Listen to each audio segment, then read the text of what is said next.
오늘 말씀은 출애굽기 4장 18절에서 31절까지 말씀입니다. 18절에서 우리 31절까지 말씀 보겠습니다. 음, 그 전에 말씀은 이제 모세에게 백성에게 가라, 이 지팡이를 가지고 가라 이제 말씀하셨죠. 18절에 보겠습니다. 모세가 그의 장인 이드로에게 돌아가서 그에게 이르되 내가 애굽에 있는 내 형제에게로 돌아가서 그들이 아직 살아 있는지 알아보려 하오니 나로 가게 하소서. 이드로가 모세께 평안히 가라 하니라. 지금 장인과 함께 있었죠. 그 이드로 제사장에게 이런 자세한 상황은 얘기하지 않고 뭐 민족을 구원하러 가야 되겠습니다. 우리 하나님이 그렇게 하라 하셨습니다. 뭐 이런 얘기는 굳이 얘기는 하지 않고 그냥 내 형제들에게 돌아가야 되겠습니다. 아직 살아있는지 좀 봐야 되겠습니다. 그냥 이렇게 간단히 막 얘기를 합니다. 그런데 이드로는 그래 잘 가라 그러면서 모세에게 평안히 가라라고 보내줘요. 이 모습은 그 야곱의 그 삼촌하고는 좀 라반하고는 다른 모습인 것 같아요. 어떻게 해서라도 그 노동력을 더 붙잡고서는 일을 시키고 싶어 했었던 그 야곱의 삼촌하고는 다른 모습으로 사실은 그 이드로의 그 양들을 돌봤다라고 말씀하고 있었는데 그러면 일손이 하나 없어지는 건데 인간적으로 보면은 그런데 그렇게 하지 않은 선한 마음을 가지고 있는 것을 볼 수가 있어요. 우리 하나님은 음, 나보다 남을 더 높게 여기고 또 생명을 줘서라도 이웃을 사랑하라고 하는 것이 이제 하나님 나라의 법이라 하나님의 나라의 그 하나님의 마음인 거죠. 이렇게 하나님의 나라 백성들이 살아서 정말 천국에서 누리는 그런 기쁨을 땅에서 누려라 하는데 우리는 내 욕심, 내 생각만 이렇게 하는데 지금 그래도 이 장인이 선한 마음으로 평안히 가라라고 이렇게 보내줍니다. 그런데 19절에 보니까 여호와께서 미디안에서 모세께 이르시되 애굽으로 돌아가라. 내 목숨을 노리던 자가 다 죽었느니라. 이미 지금 호렙산에서 이렇게 말씀하시고 이제 가라라고 해서 이제 지팡이 이 잡고 지팡이 기적도 행하시고 하셨는데 다시 지금 이제 미디안 집으로 와서 자기네께 얘기를 한 상태였는데 거기서 살짝 또 머뭇거렸나 그러기 때문에 하나님께서 모세께 다시 애굽으로 돌아가라. 너 걱정할 거 없다. 목숨 노리던 자 다 죽었다 하고 마음을 편안하게 해주신 것 같아요.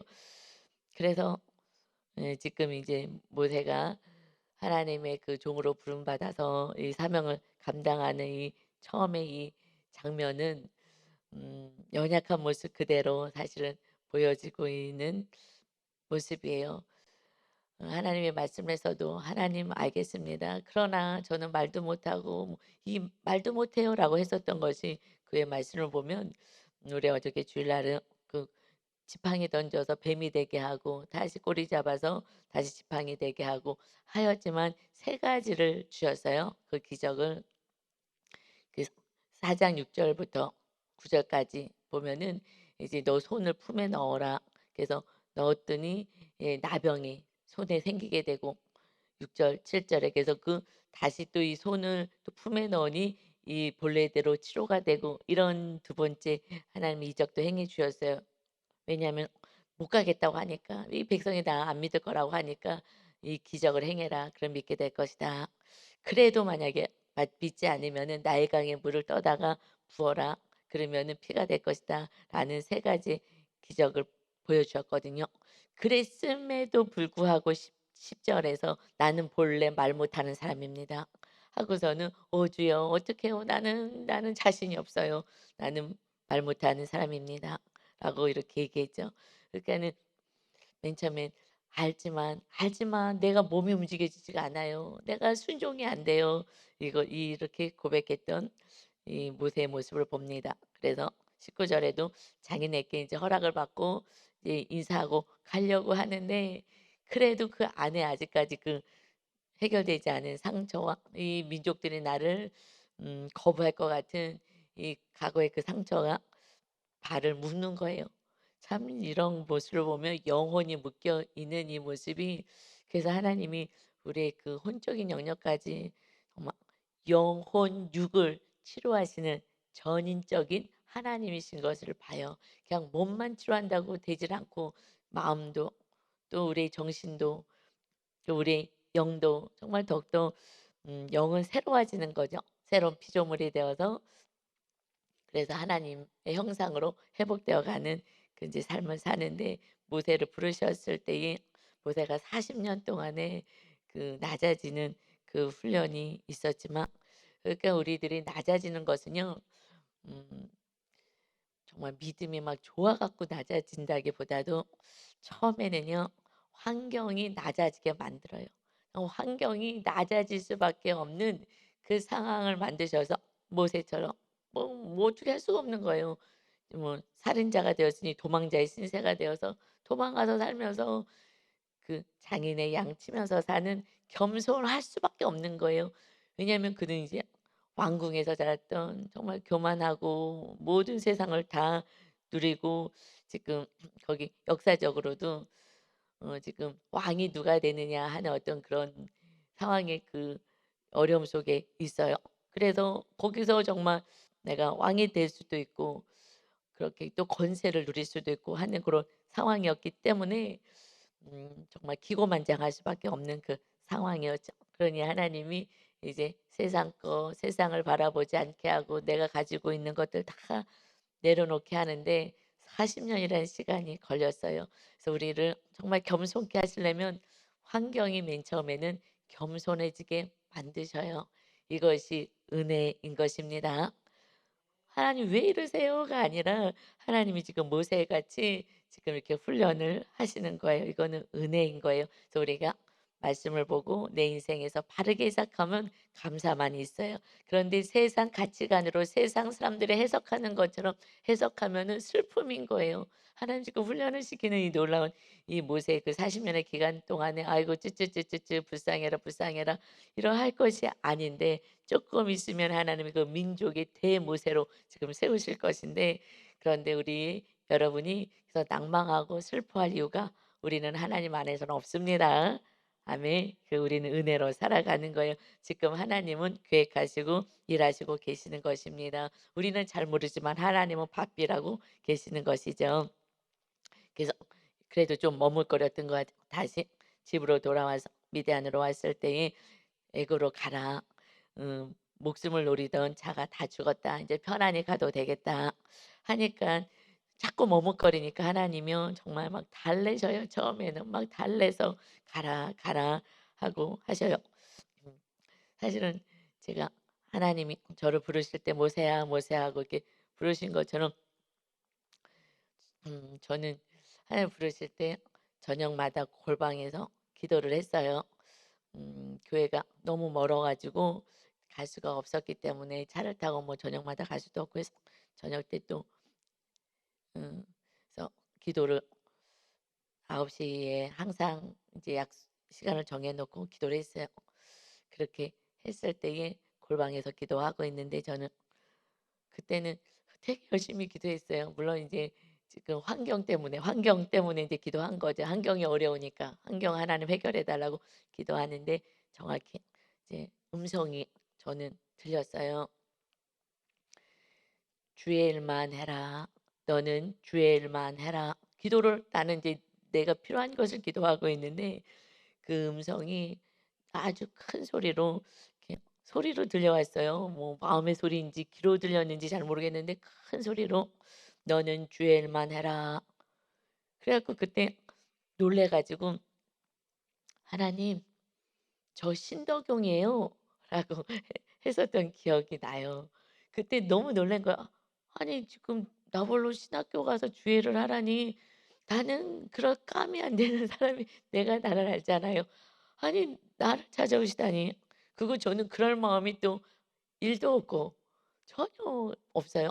왜냐하면 목회는 가난해. 부모님을 봐서 알았기 때문에 목회하면 가난해. 내가 가난이 지금 산당같이 내려와서 얼마나 싫어하는데, 지금 그 상황도 지금 물질 때문에 기도하고 있었는데, 그랬는데 하나님 주의만 해라라는 그 음성을 너무 정확히 그냥 뭐 감으로도 아니고 흐미하게도 아니고 그냥 너무 정확하게 들려왔기 때문에 어떻게 할 수가 없는 거예요. 하나님 제가 신도경인데요. 하나님 세 번을 하나님 잘못 찾아왔다고 생각이 드는 그 순간에 너무 놀라 가지고 그랬는데 뭐 그다음부터는 말씀이 없으시더라고요. 알겠어요.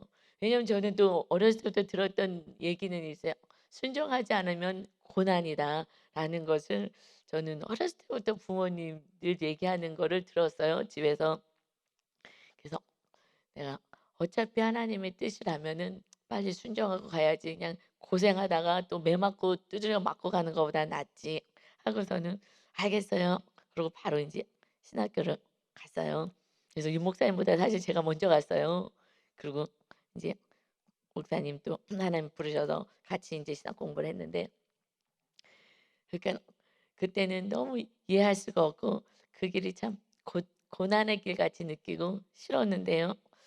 지금 생각하면 인생에서 정말 가장 행복한 것은 저를 이렇게 목사로 불러주신 것이 이것이 인생에서 엎드려 경배할 만큼의 감사해요.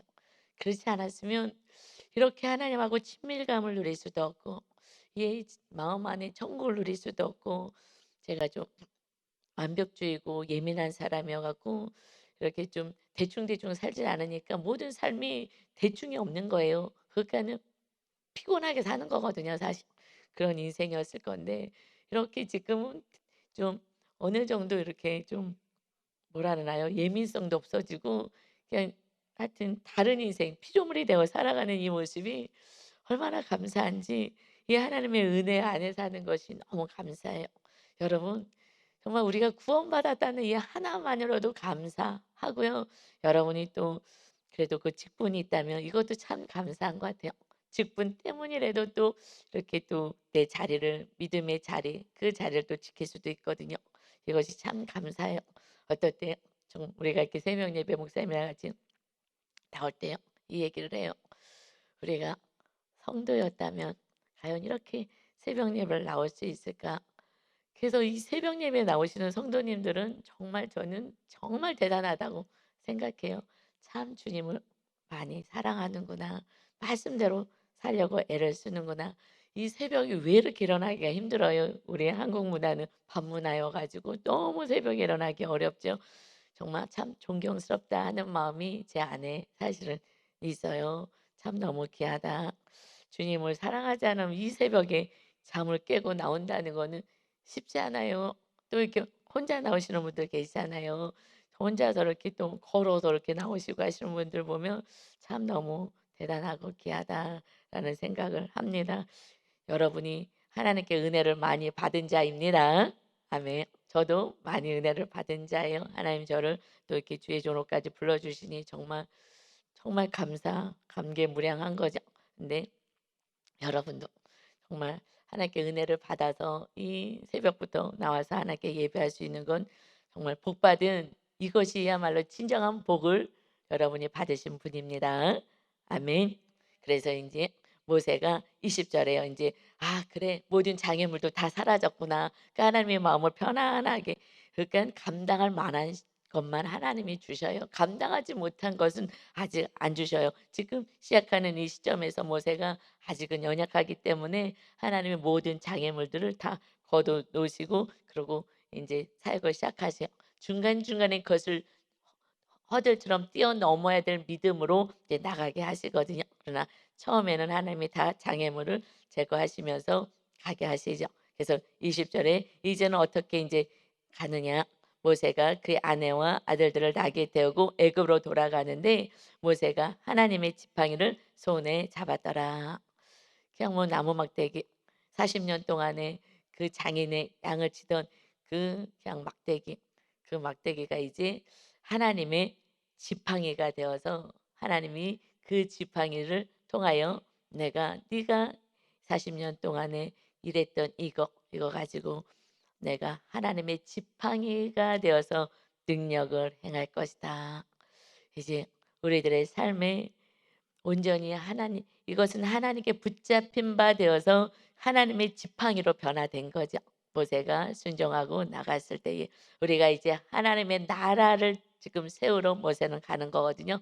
우리 심령 안에 하나님의 나라를 세우고 우리가 하나님의 말씀 안에 거하여 살아갈 때에 우리가 가지고 있는 작은 거라도 이제 능력의 지팡이로 변화되어서 하나님께 영광을 돌리는 인생이 될 것을 믿으시기 바랍니다.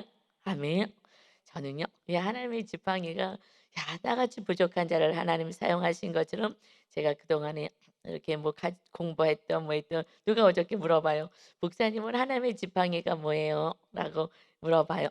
뭐 여러 가지 하나님의 지팡이 제가 그동안에 이 세상에서 준비하고 뭐 또 공부하고 여러 가지 것들도 다 하나님께 쓰임 받게 되겠지만 이것을 영적으로는 정확하게 십자가를 의미하는 것 같아요. 영적으로는. 육적으로는 우리가 가지고 있었던 것을 하나님이 사용하셔요. 사용하시지만 이 현상 가운데서는 현실 가운데서는 하지만 영적으로는 이것은 주님의 사랑의 십자가인 것이죠. 결국 주님의 사랑이 우리들의 능력인 줄 믿습니다. 아멘. 그것이 서로 사랑의 그 축복의 개념이기 때문에 그래요. 그래서 21절에 보니까 이제 하나님의 지팡이를 가지고 당당하게 하나님과 함께 하나님의 능력을 행하러 갑니다. 구원의 역사를 이루러 가는 거죠. 21절에 여호와께서 모세에게 이르시되 그러면서 이제 예언의 말씀을 주셔요. 여호와께서 모세에게 이르시되 너가 애굽으로 돌아가거든 내가 내 손에 준 이적을 바로 앞에서 다 행하라. 이 지팡이로 이렇게 기적을 다 행해서 보여라. 그러나 내가 그의 마음을 완악하게 한즉 그가 백성을 보내주지 아니하리라. 지금 출발했어요. 출발하고 하나님의 자기가 잡고 있는 지팡이지만 이제 하나님의 지팡이를 가지고 내가 나간다 하고서는 가고 있는데 하나님은 그때 출발하니 말씀을 하십니다. 애굽으로 나귀에 태우고 20절에 나귀들 태우고 이제 지금 가고 있는데 돌아가는데 하나님이 말씀을 주시는 거예요. 사실은 너 가도 이렇게 이 바로 왕이 보내주지 않을 거야. 이 백성을 그냥 보내주지 않아. 맨 처음에는 이제 다 능력을 행해서 막 바로 데리고 올 줄 알았잖아요. 그런데 그의 마음을 완악하게 하여서 그가 내 백성을 보내주지 않을 것이다. 완악하게 하였다. 하나님이 바로의 마음을 강팍하게 한 것이 아니라 착한 사람을 악한 마음으로 갖게 한 것이 아니라 악한 자의 마음을 놔두셨다는 거예요. 악한 자의 마음을 하나님은 뭐 이렇게 돌이켜서 하나님의 백성을 보내주게 할 수도 있지만 그러나 순순히 보내주지 않을 거야. 그런데 나는 그것을 놔둘 거야. 22절에 너는 바로에게 이르기를 여호와의 말씀에 이스라엘은 내 아들 내 장자라 얘기해라. 이스라엘은 내 장자야. 순순히 보내주지 않을 거거든. 그러면 23절에 내가 내게 이르기를 내 아들을 보내주어 나를 섬기게 하라. 나를 예배하게 하라. 내 백성이다. 하여도 너가 보내주기를 거절하니 지금 모세가 바로 애굽 왕에게 얘기하라는 거죠. 그러니 내가 내 아들 너 장자를 죽이리라 하셨다 하라 하시니라. 결국 언제 출애굽하게 되느냐? 그 장자가 죽임을 당하게 될 때 그때까지 순종하지 않을 거야. 여러분 우리가 순종은요 정말 안 되는 거예요. 당장 정말 놀랄 만한 일이 생기고 죽을 것만 더 어려운 일이 생길 때 그때 순종을 하는 거지 그전에는요 순종이 안 되는 거예요.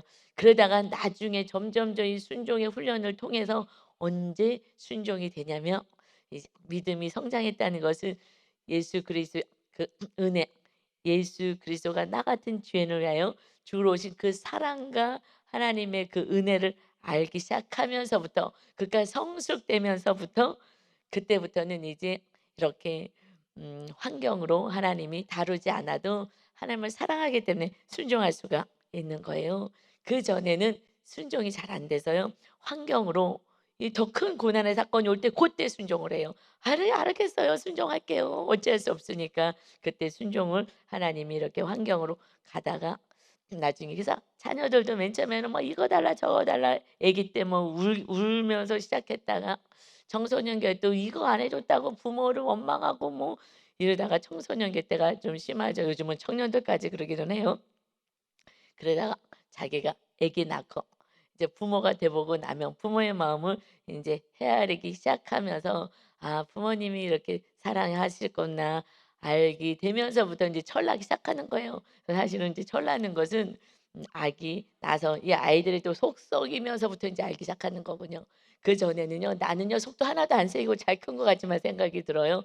그래서 '아유 나도 이렇게 속 썩였구나. 부모님이 그래도 끝까지 사랑해 주시고 이렇게 해 주셨구나.' 이제 그때 철나면은 이제 죽는다 하듯이 정말 우리가 철나기가 쉽지 않아요. 그런데 우리가 날마다 순종의 그 삶을 사는 게 굉장히 어렵거든요. 이게 말씀은 아멘이에요. 이게 아멘하지만 머리로는 아멘하지만 사는 현장은 너무나 다른 거예요. 사는 거는요 마귀가 절대 못 살게 하기 때문에 싸워내야 돼요. 그러니 힘들잖아요. 그러면서 주님이 십자가에서 십자가를 지신 그 사건이 마귀랑 싸우면서 십자가를 지셨기 때문에 살아내는 사람이 주님의 그 은혜와 사랑을 더 많이 알아요.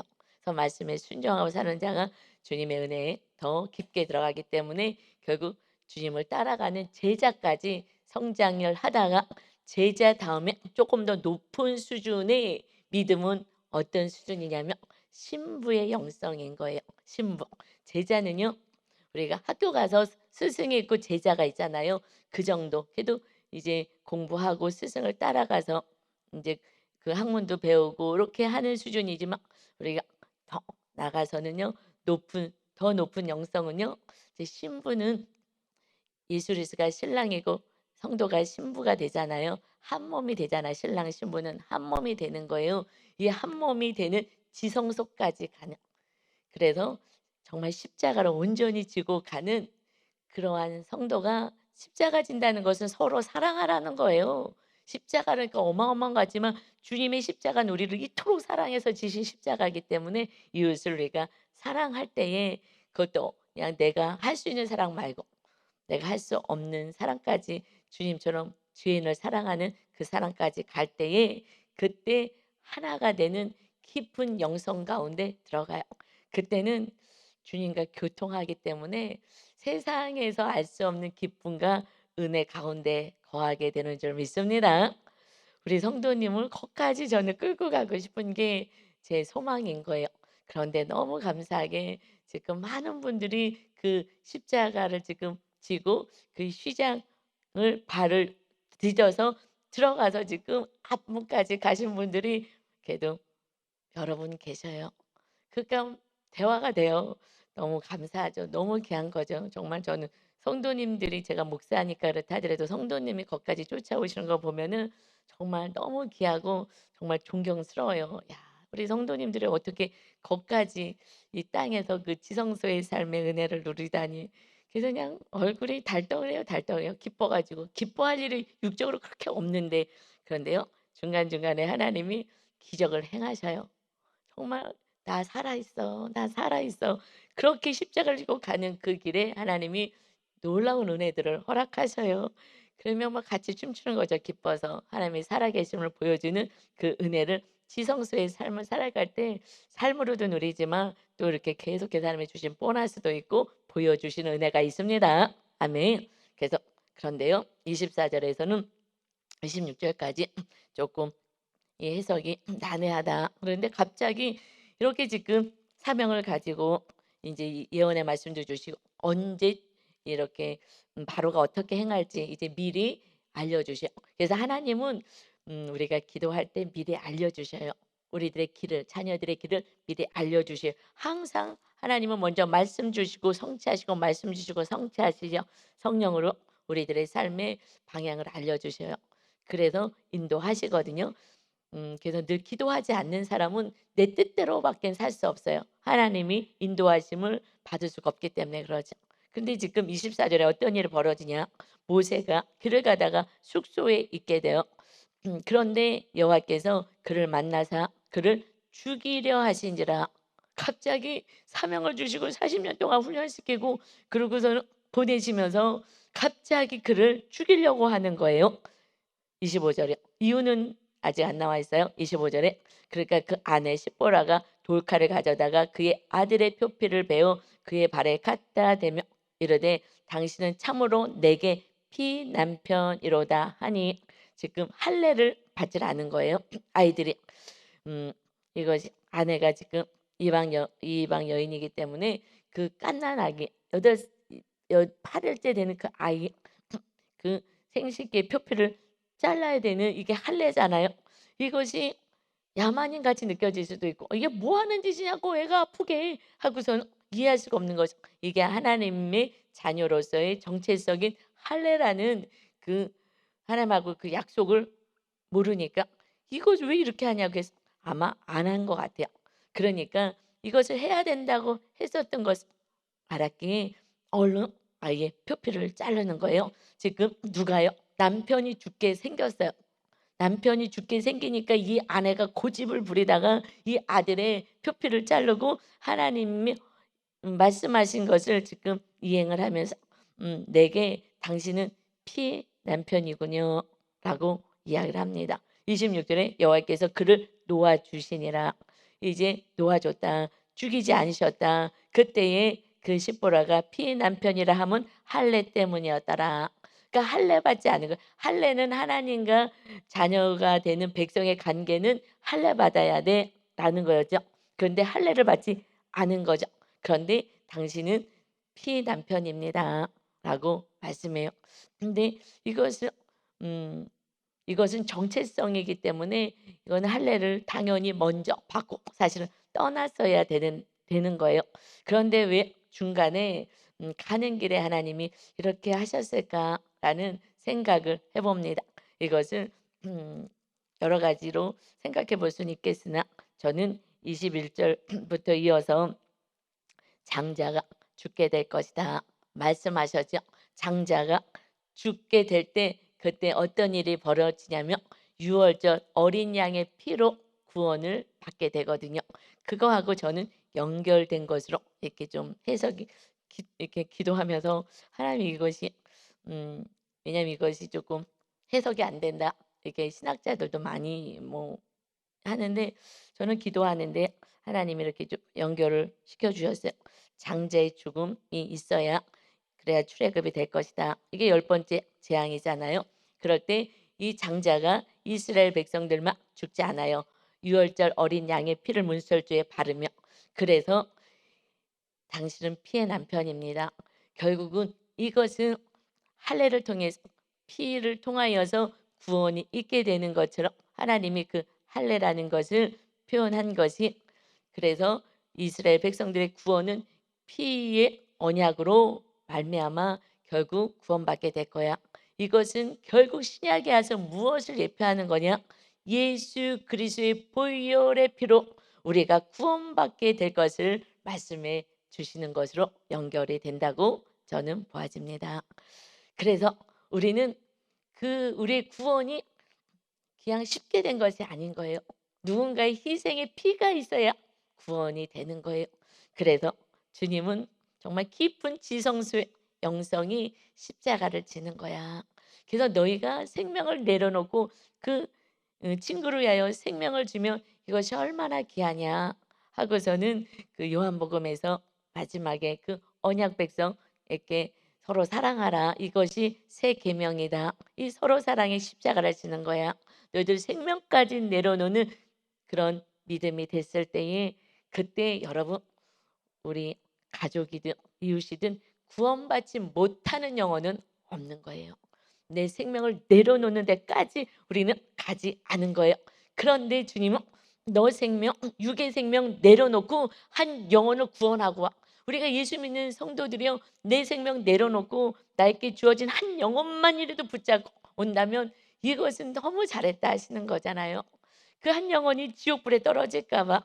그래서 우리의 구원은 우리의 정말 영원한 신랑 되신 예수 그리스도 당신은 내 피의 남편이군요. 예수님이 우리를 어떻게 구원했냐? 신랑 되신 예수님은 생명을 주고 그 피를 다 쏟아 내신 거예요. 피를 다 쏟아내시고 이 피는요. 우리를 끝까지 용서하시는 그 보혈의 피잖아요. 용서해 주시는 이 피. 이 피로 우리를 구원하신 그 주님을 정말 신부가 되어서 사랑하는 자가 이 십자가를 지고 지성소로 들어가는 거예요. 십자가 휘장이 찢어지는 것이 십자가를 질 때 휘장이 찢어졌죠, 예수님이.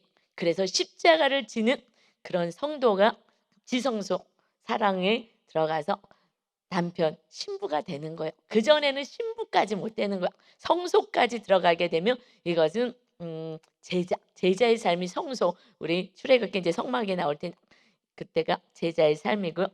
지성소까지 들어가는 것은 그래서 제자들과 무리들을 향하여서 십자가를 지고 나를 따라오지 않으면 내게 합당하지 않다. 온전한 신부의 영성. 그래서 천국에 갔을 때 최고의 면류관을 쓰고 하나님이 정말 기뻐하신 것은 너가 나처럼 했구나. 그래서 여기서 피의 남편이라고 하나님이 영적으로 말씀하신 거예요. 그런데 이것이 육으로 생각하면 이게 뭐 하는 거지? 이게 뭐 무슨 말씀인지 모르겠다. 그러나 우리가 신부의 영성을 가진 자는 이것이 해석이 되는 거예요. 제가 어느 날부터 신부의 영성까지 쬐끔 가려고 막 몸부림을 치고 있잖아요. 그러니까 이 말씀이 알려지는 거예요. 지금 시브라가 모세에게 피남편이시군요. 그렇게 말한 것처럼 우리 예수 그리스도가 우리의 피 남편인 거예요. 우리의 죄값을 치러서 정말 그 피를 다 흘려서 우리를 구원하신 그런 주님을 예표하고 있는 모습입니다. 그래서 온 인류를 구원에 이르게 하신 이 은혜가 우리가 정말 생명을 내려놓는 데까지 우리 리더들과 우리 성도님들이 거기까지 간다면은 정말 이 땅에 무엇이든지 원하는 대로 구해 내가 다 줄게 하셨어요. 그 말씀은요 항상 신약에서는 언제 말씀하냐면 서로 사랑하라 할 때 그때 항상 이어서 말씀하시는 것이 서로 사랑해라 말씀하시면서 원하는 대로 무엇이든지 다 줄게 구해. 이거는 아무나 할 수가 없는 거기 때문에 그래서 정말 십자가의 신부의 영성을 가진 그들에게는 하나님이 건강도 지혜도 물질도 필요한 건 다 주시죠. 왜요? 구원을 위해서 살아가니까 다 줄 수밖에 없는 거예요. 그러나 나만 위해서 살아가면 이것이 우상이 되어서 또 솔로몬처럼 망하는 인생이 되기에 하나님의 그의 나라와 의를 먼저 구하라고 말씀하십니다. 아멘. 그리고 나서 27절에 여호와께서 아론에게 이르시되 아론을 이제 보내는 거예요. 지금 혼자서 못 가겠다니까 아론을 붙여주셨죠. 그래서 광야에 가서 모세를 맞으라 하시매 지금 형보다 모세가 하나님 같은 존재가 될 것이다 라고 말씀했죠. 그래서 아론을 가서 맞이하게 만듭니다. 그래서 이제 이 세상에서는 나이랑 상관없이 사는 거예요. 하나님의 나라에서는요 영적으로 순종하는 자가 하나님의 나라의 질서의 장자가 되는 것입니다. 그래서 육의 장자인 형이 가서 모세를 맞으러 나가요. 그래서 그가 가서 하나님의 산에서 모세를 만나 그에게 입맞추니 모세가 여호와께서 자기에게 분부하여 보내신 모든 말씀과 여호와께서 자기에게 명령하신 모든 이적을 아론에게 알리니라.